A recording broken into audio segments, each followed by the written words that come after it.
अस्सलाम वालेकुम दोस्तों, अॼु जी नई अपडेट में तव्हां सभिनी पहिरीं प्यारनि खे दिलि वारनि खे सिंधी ॿारनि खे ख़ुशि आमदीद। अॼु रिव्यू कंदासीं मेगा सोप सीरियल पंहिंजा पहिरीं।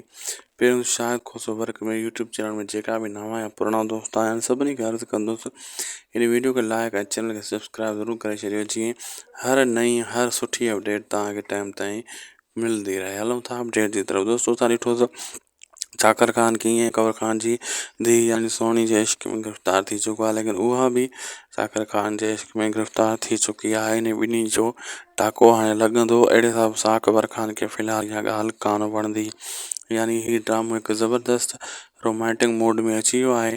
जीअं जीअं हिन जा एपिसोड अॻिते वधंदा तीअं तीअं ड्रामो ज़बरदस्त थींदो, लेकिन इहा ॻाल्हि टिनि माण्हुनि खे पसंदि न ईंदी। हिकु सांवल, हिकु सोरठ, हिकु अकबर ख़ान।